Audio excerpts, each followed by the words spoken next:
Shalom Bapak Ibu, apa kabar? Saya senang bisa kembali ke saat ini yang mana kita bisa berdiskusi dan merenungkan kitab Keluaran dari satu pasal lagi. Ini sebagian seri khotbah secara eksposisi dari kitab Keluaran, dan saya sudah belajar banyak dari teks ini. Saya harap Bapak Ibu juga diberkati oleh firman Tuhan dan bisa mendorong orang lain untuk hidup sesuai dengan prinsip-prinsip yang ada di dalam firman Tuhan. Sebelum kita mulai, mari kita berdoa. Bapa kami serahkan waktu ini dalam tangan Tuhan. Tolong mengurapi hamba-Mu untuk menyampaikan firman Tuhan dengan baik, dengan jelas, dengan setia, supaya Tuhan Yesus dimuliakan. Kami berdoa dalam nama Yesus Kristus. Amin. Bapak Ibu, ada beberapa contoh di dalam perjanjian baru yang mana Yesus sering memperhatikan orang lain, yang mana orang itu dipinggirkan oleh orang lain. Maksud saya, contoh orang kusta.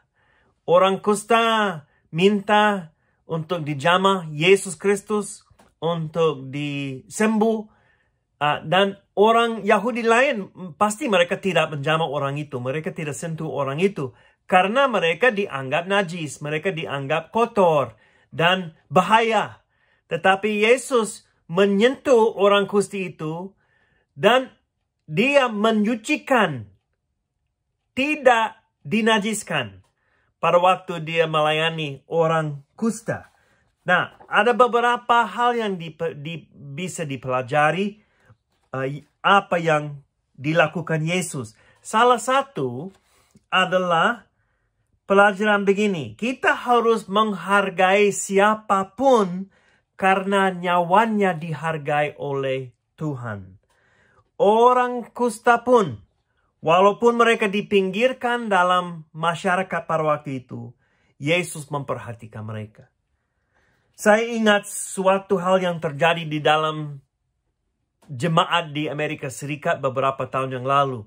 Ada orang yang masuk gereja itu. Orang itu pakaiannya kotor. Dia bau sekali. Rambutnya tidak rapi.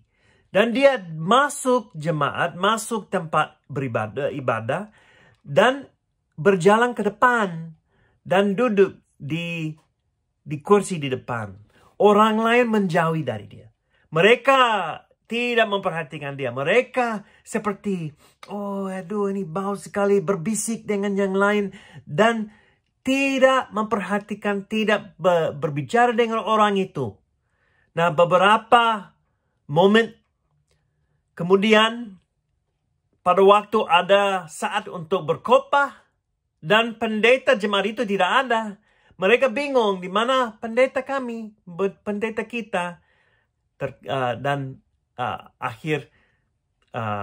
Orang itu yang duduk, yang bau, masuk mimbar itu. Dia keluarkan pakaiannya yang kotor. Sebenarnya dia pendeta. Dan dia berkhotbah kepada jemaat itu. Bagaimana kita harus memperhatikan orang yang dianggap kotor, orang yang dipinggirkan, orang yang tidak diperhatikan. Sama seperti Yesus buat pada waktu dia melayani. Dalam Keluaran pasal 21, ayat 1 sampai 32, ada beberapa prinsip. Kita akan memikirkan tentang dua prinsip yang penting berkaitan dengan harga nyawa manusia. Sebelum kita memikirkan prinsip-prinsip ini, mari kita melihat cara eksegesis hukum Taurat dalam Keluaran pasal 21 seterusnya, dan bisa dipakai dalam kitab Imamat dan kitab Bilangan dan Ulangan dan hukum Taurat lain. Dalam eksegesis hukum Taurat, kita harus mengerti hukum-hukum itu dalam konteks dunia perjanjian lama, Tetapi juga kita harus mengerti hukum itu dengan kacamata perjanjian baru. Karena kita hidup, kita ada setelah Yesus disalibkan. Setelah Yesus bangkit dari antara orang mati. Setelah Yesus naik ke surga. Jadi kita bisa menafsirkan perjanjian lama dengan kacamata perjanjian baru. Tetapi juga mengerti konteks perjanjian lama dan situasinya pada waktu itu. Nah, jadi apa tujuan hukum Taurat? Apa tujuannya dalam perjanjian lama?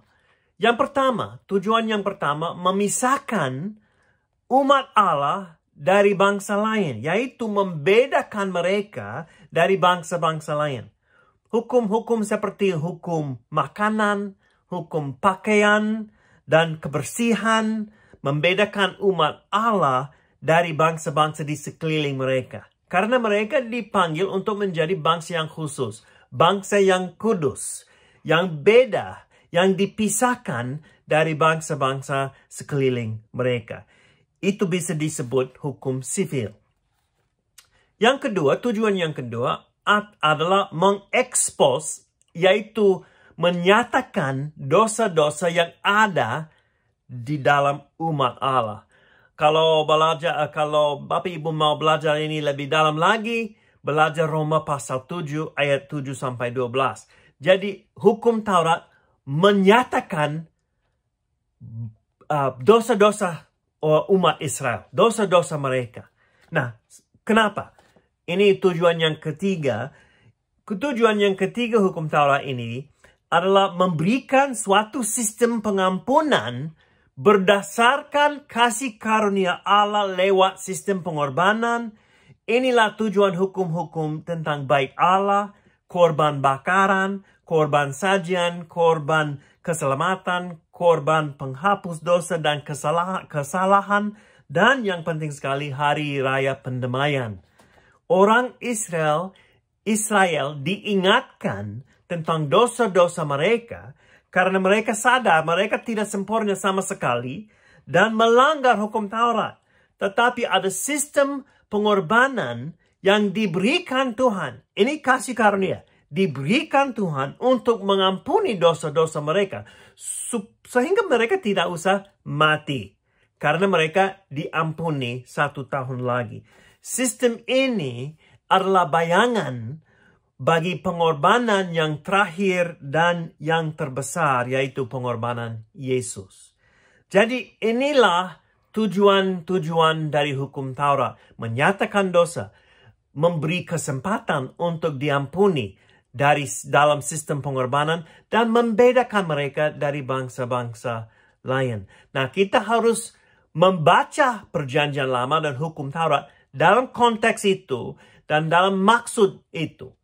Maksud hukum Taurat. Kita ingat dari Keluaran pasal 19 dan sebelumnya bahwa hukum Taurat diberikan kepada bangsa Israel setelah mereka diselamatkan. Setelah mereka dibebaskan dari tanah Mesir. Jadi mereka tidak dianggap umat Allah karena mereka hidup sesuai dengan hukum Taurat. Mereka diberikan hukum Taurat sesuai dengan identitas mereka sebagai umat Allah. Jadi mereka sudah dipanggil. Mereka sudah diberikan status itu sebagai umat Allah. Dan sistem pengorbanan, hukum-hukum lain diberikan supaya mereka bisa hidup secara kudus dan beda dari bangsa-bangsa lain. Jadi kalau kita belajar, kalau kita membaca hukum-hukum Taurat, kita harus mencari prinsipnya. Karena kita hidup dalam dunia yang beda.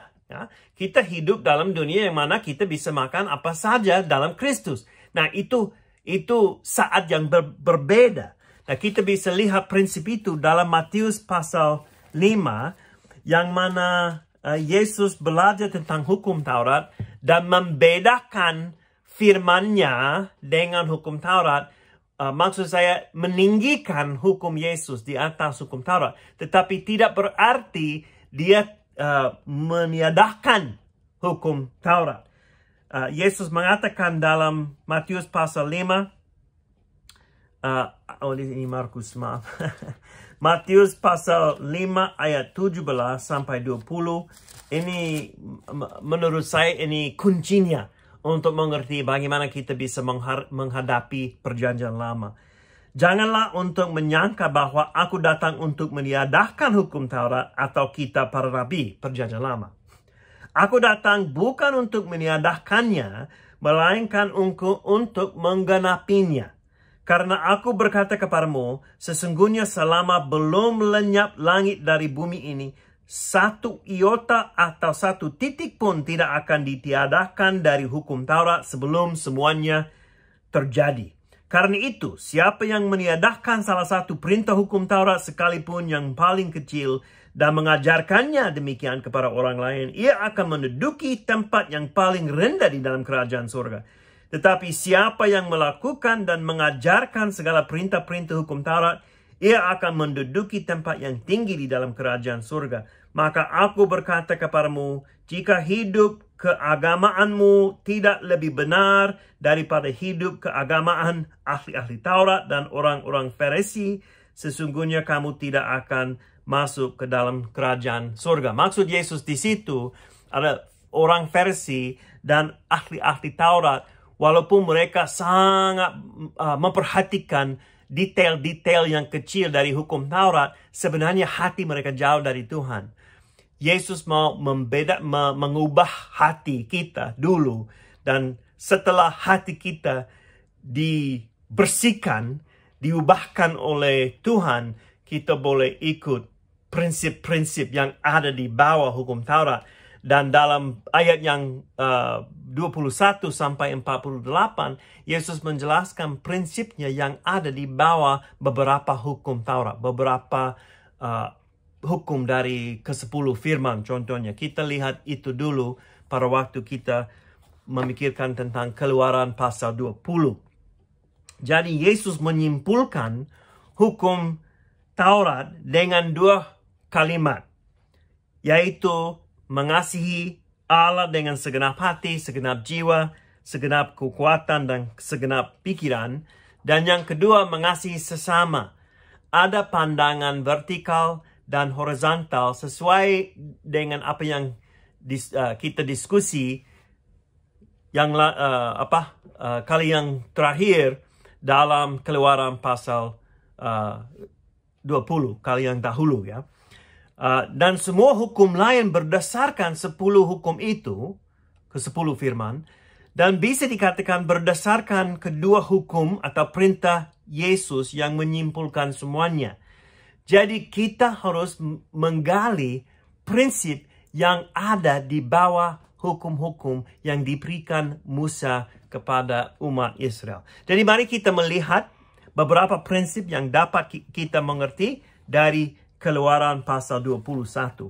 Saya tidak akan membaca 1 sampai 32 langsung, tetapi kita akan lihat beberapa ayat dan lihat prinsipnya. Ya, jadi saya harap saudara-saudari, Bapak Ibu mengerti tentang prinsip yang penting. Kita cari prinsip yang mengakari hukum yang ada di dalam Keluaran, Imamat, Bilangan, dan seterusnya. Prinsip yang bisa kita dapat dari sebagian pertama dari Keluaran pasal 20, ayat 1 sampai 11, adalah hak dan harga manusia siapapun. Hak dan harga manusia siapapun. Budak-budak pun dalam masyarakat bangsa Israel berhak. Dan kita harus menjaga kehidupan mereka. Sistem budak pada waktu ini dipakai untuk menolong orang-orang dengan masalah ekonomi atau orang-orang yang ditangkap dalam perang. Untuk orang Israel, mereka tidak boleh mempergunakan seorang budak dengan sembarangan tanpa memperlihatkan kehidupannya atau haknya sebagai manusia. Bangsa Israel wajib memperhatikan hak orang-orang Israel. Jika ada masalah ekonomi dan mereka harus menjadi budak seorang lain, orang itu harus membebaskan mereka budak itu setelah 7 tahun. Jadi mereka tidak boleh memegang budak itu atau mempergunakan budak itu selama-lamanya, seumur hidupnya. Hanya terbatas 7 tahun. Ada kesempatan untuk budak itu setelah 7 tahun itu selesai.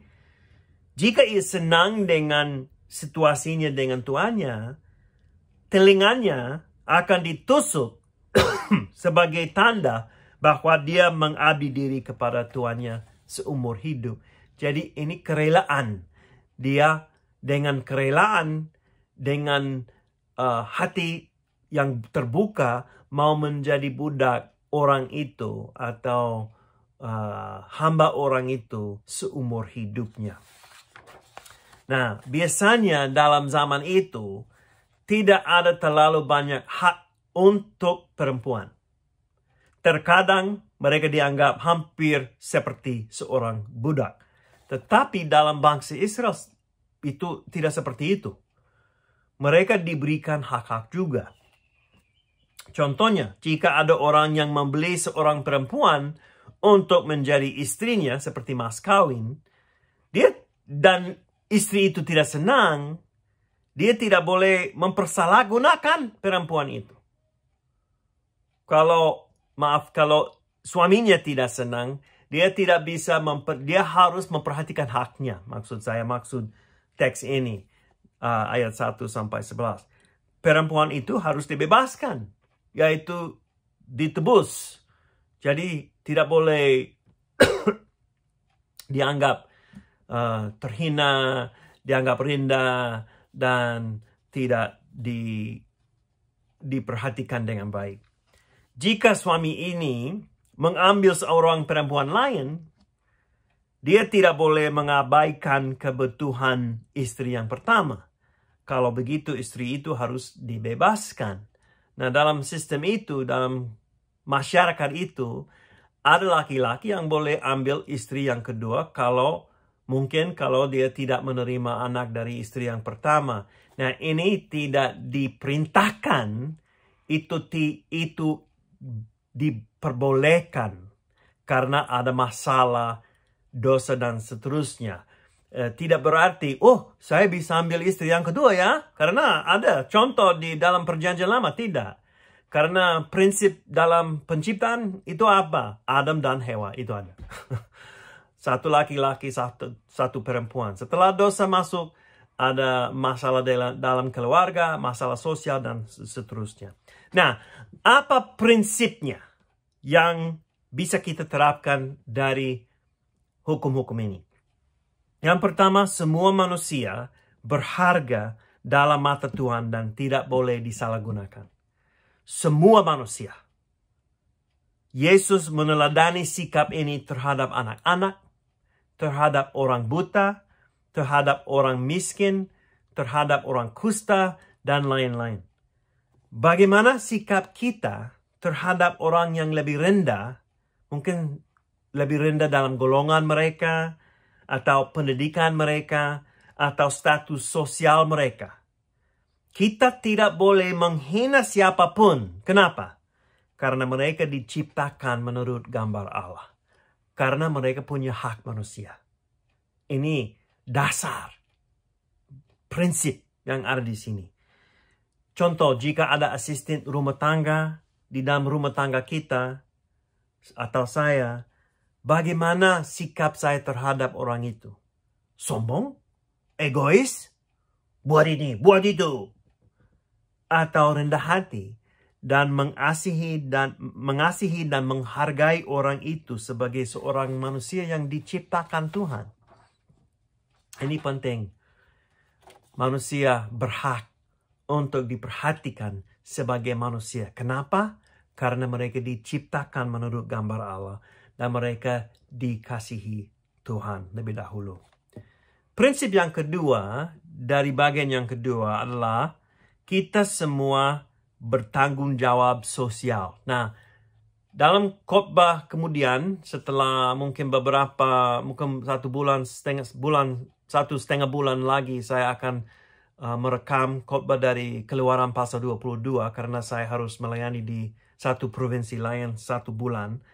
Tetapi kita akan lebih berfokus tentang tanggung jawab di situ.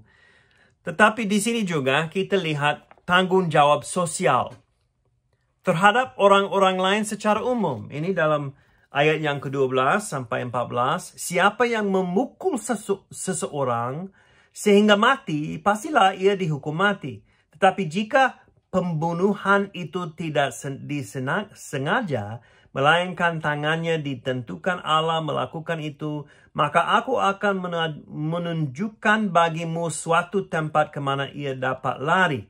Tetapi apabila seseorang berlaku angkara terhadap sesamanya, hingga ia membunuhnya dengan tipu daya, maka engkau harus mengambil orang itu dari mesbahku supaya ia mati dibunuh. Dan ayat 16, siapa yang menculik seorang manusia, baik ia telah menjualnya, baik orang itu masih terdapat padanya, ia pasti dihukum mati. Dan 18 sampai 20, apabila ada orang bertengkar dan yang seorang memukul yang lain dengan batu atau dengan tinjunya, sehingga yang lain itu memang tidak mati tetapi terpaksa berbaring di tempat tidur, maka orang yang memukul itu bebas dari hukuman. Jika yang lain itu dapat bangkit lagi dan dapat berjalan di luar dengan memakai tongkat, hanya ia harus membayar kerugian orang yang lain itu karena terpaksa menganggur dan menanggung pengobatnya sampai sembuh. Jadi prinsip ini, prinsip pembunuhan yang berlaku angkara terhadap sesamanya, itu harus ada hukum mati. Ini berbeda dengan pembunuhan yang tidak sengaja. Kita harus hidup bertanggung jawab terhadap keamanan orang lain. Jadi ini harus menjadi sebagian sistem masyarakat, tetapi dalam kehidupan saya harus menjaga keamanan orang lain. Jadi tanggung jawab terhadap orang-orang lain secara umum. Tanggung jawab terhadap orang tua. Ayat yang ke-15. Siapa yang memukul ayahnya atau ibunya, pastilah ia dihukum mati. 17. Siapa yang mengutuki ayahnya atau ibunya, ia pasti dihukum mati. Ini terhadap orang tua. Harus ada tanggung jawab sosial terhadap orang tua. Harus menghargai. Nah, ini salah satu kesimpulan atau satu kalimat beda yang menyimpulkan yang sama dalam ke-10 firman. Menghargai, menghormati ayah dan ibu. Juga terhadap, kita harus tanggung jawab terhadap petugas atau pekerja orang lain. Ayat 20 sampai 21. Apabila seseorang memukul budaknya laki-laki atau perempuan dengan tongkat sehingga mati karena pukulan itu, pastilah budak itu dibalaskan. Hanya jika budak itu masih hidup sehari dua, maka janganlah dituntut balanya, sebab budak itu adalah miliknya sendiri. Jadi sekali lagi, bagaimana sikap atau tingkah laku kita terhadap seorang pembantu atau seorang petugas. Kadang-kadang ada kecenderungan untuk menghina atau merendahkan mereka karena status sosial mereka.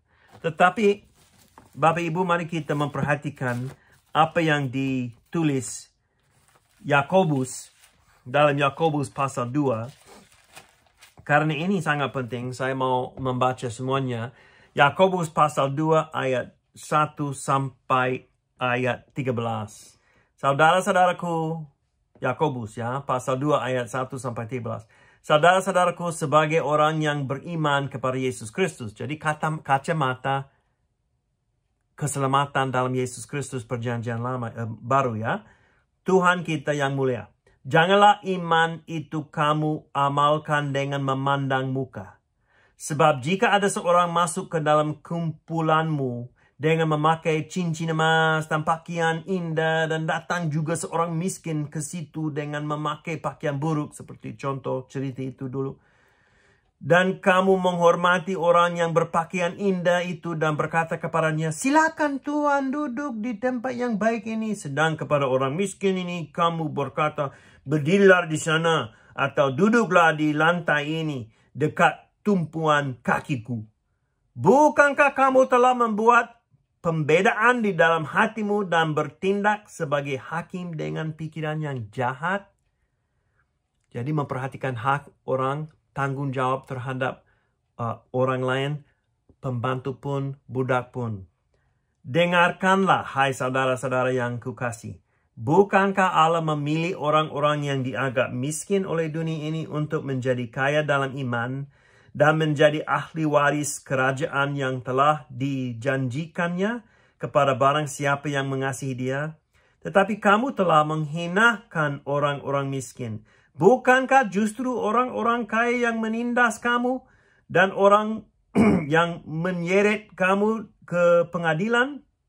Bukankah mereka yang menghujat nama yang mulia, yang olehnya kamu menjadi milik Allah?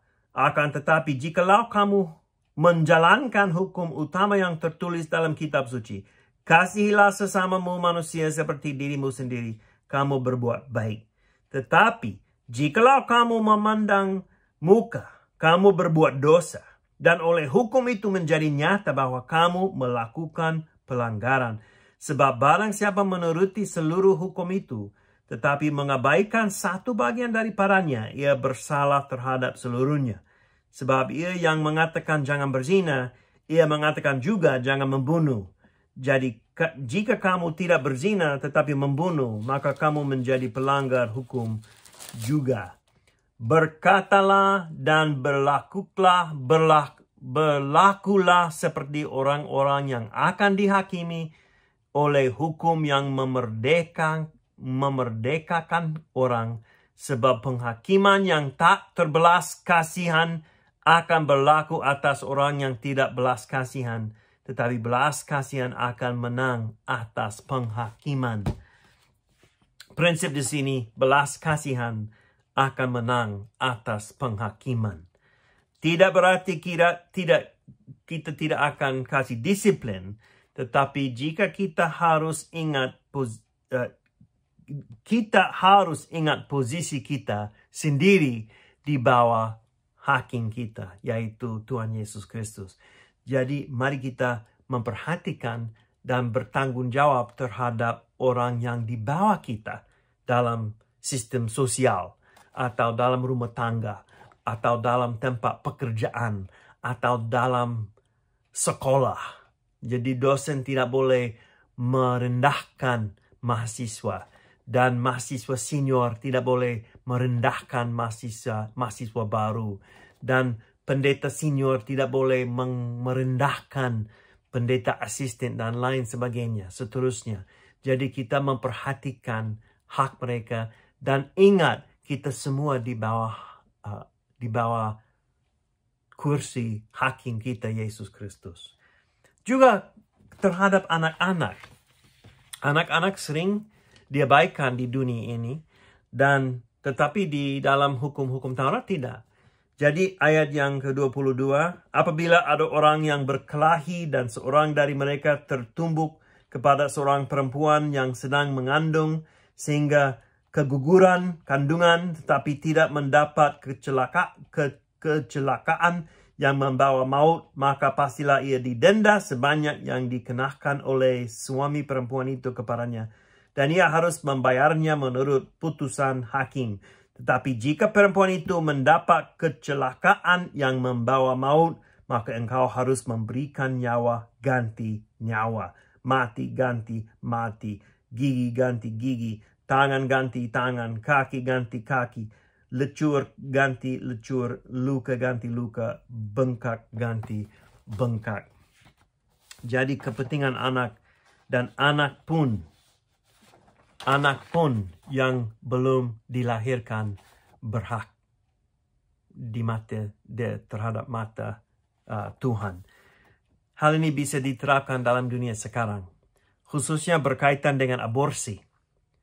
Beberapa banyak anak sudah dibuang oleh karena ada masalah di luar kandungan ibu. masalah malu, masalah ekonomi, masalah kekerasan. Tetapi menurut Tuhan dan hukum ini, kehidupan anak itu sangat berharga, sangat bernilai di mata Tuhan. Terusnya kita lihat dalam ayat 26 sampai 30 terhadap harta benda kita sendiri, kita harus bertanggung jawab. Kesimpulan dari bagian ini bagaimana? Kita harus memperhatikan keperluan orang lain lebih dahulu. Kita harus memperhatikan keperluan orang lain lebih dahulu. Kita akan kembali ke konsep itu dalam Keluaran pasal 22. Tetapi saya tidak boleh berkata, saya akan berbuat apa saja yang saya mau, tidak tergantung konsekuensinya terhadap orang lain. Tidak boleh bilang seperti itu. Saya tidak boleh berkata, orang tua saya tidak terlalu penting, dan saya dengan bebas akan memberontak dari kehendak mereka. Saya tidak boleh berkata, orang yang rendah tidak penting, dan saya bisa berlaku mereka dengan cara apapun karena mereka tidak sepenting dengan saya. Di bawah Tuhan tidak boleh. Saya tidak boleh berkata, anak-anak tidak berharga. Jangan mengganggu saya. Yesus pun menyambut mereka. Dan menegur murid-muridnya karena mereka mau